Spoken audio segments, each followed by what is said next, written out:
को स्वागत है मेरे YouTube channel learn with Ruby में। दोस्तों मैं यहाँ पे यूजीसी नेट हिंदी साहित्य की तैयारी करवा रही हूँ, जो सिर्फ यूजीसी नेट ही नहीं बल्कि टीजीटी, पीजीटी, केबीएस, एनबीएस और डीएसबी के लिए भी समान रूप से उपयोगी है। दोस्तों आज मैं दो महिला उपन्यासकारों को लेकर आई हूँ। देखते हैं उनके उपन्यास, प्रकाशन वर्ष और साथ में उनके उपन्यासों को क्रम से लगाने का ट्रिक।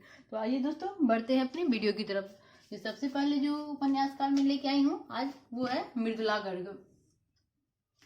इनके प्रीवियस ईयर में यूजीसी नेट में कितनी बार पूछा गया है मृदुला गर्ग के उपन्यासों को क्रम से सजाने के लिए, तो इसीलिए आज मैं उन्हें लेके आई हूँ। उनका जो सबसे पहला उपन्यास है उसके हिस्से की धूप, जो कि 1975 ईस्वी में आई है।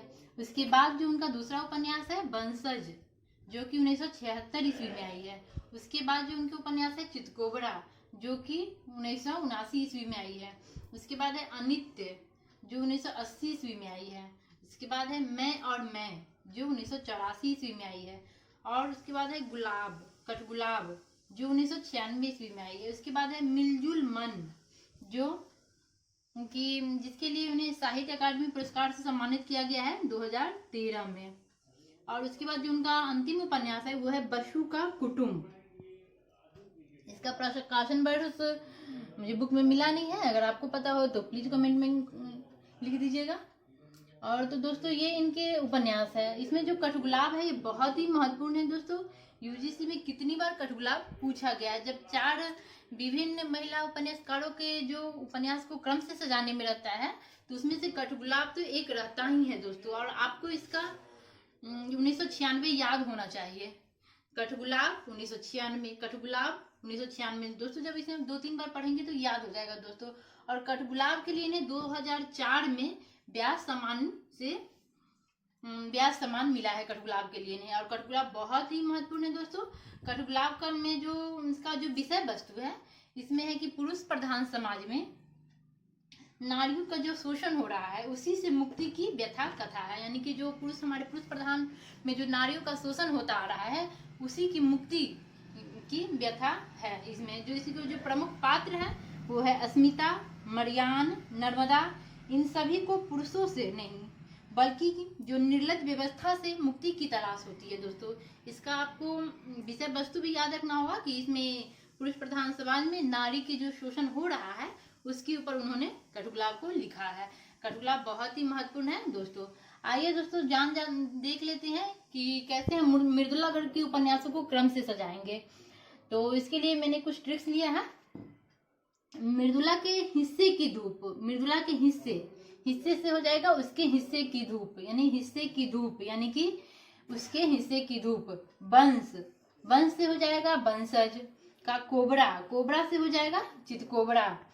उसके बाद अनित्य से अनित्य ही है। और उसके बाद है मैं और से मैं और मैं। उसके बाद गुलाब से कठगुलाब। उसके बाद मिलकर से मिलजुल मन। और कुटुंब से बसु का कुटुंब। तो देखते हैं क्या है। मृदुला के हिस्से की धूप वंश का कोबरा था। मृदुला के हिस्से की धूप वंश का कोबरा था। अनित्य मैं और गुलाब मिलकर कुटुंब बन गया। यानी कि मृदुला के हिस्से की धूप वंश का कोबरा था। अनित्य मैं और गुलाब मिलके कुटुंब बन गया या बन गए, कुटुंब बन गया दोस्तों। तो मैंने इनके उपन्यासों को इन 2 लाइन में लगाया है जिससे कि आपको याद करने में बहुत आसानी हो जाएगा। और जब भी एग्जाम में आए कि मृदुला गर्ग के उपन्यासों को क्रम से सजाने के लिए तो ये प्रश्न आपके कभी गलत ना हो। तो आइए दोस्तों देखते हैं दूसरा कौन सा उपन्यासकार है। दूसरे जो हमारी उपन्यासकार है वो है उषा प्रियंवदा भी बहुत ही महत्वपूर्ण है दोस्तों। ये हमारी प्रवासी साहित्य में भी आती हैं क्योंकि ये अमेरिका में रहती है, तो इनका जो विवरण आता है वो प्रवासी साहित्य में ही आता है। इनका जन्म 1930 ईस्वी में हुआ है। और इनके जो उपन्यास हैं देख लेते हैं इनके कौन कौन से उपन्यास हैं। इनके जो उपन्यास है 55 खंभे लाल दीवारें, जो कि 1961 ईस्वी में आई है। उसके बाद है रुकोगी नहीं राधिका, जो 1967 ईस्वी में आई है। उसके बाद है शेष यात्रा, जो 1984 ईस्वी में आई है। उसके बाद है अंतर्वशी, जो 2000 में आई है। उसके बाद है भय कबीर उदास, जो कि 2007 ईस्वी में आई है। दोस्तों इनका उपन्यास रुकोगी नहीं राधिका, जो कि 1967 ईस्वी में आई है, यूजीसी में कितनी बार पूछा गया है कि इसकी कौन सी पृष्ठभूमि पे है। तो ये दोस्तों ये विदेशी पृष्ठभूमि पे है, लिखी गई हुई है। यहाँ की जो एक लड़की है राधिका, वो जब विदेश से यहाँ आती है तो उसे विदेश की याद आती है।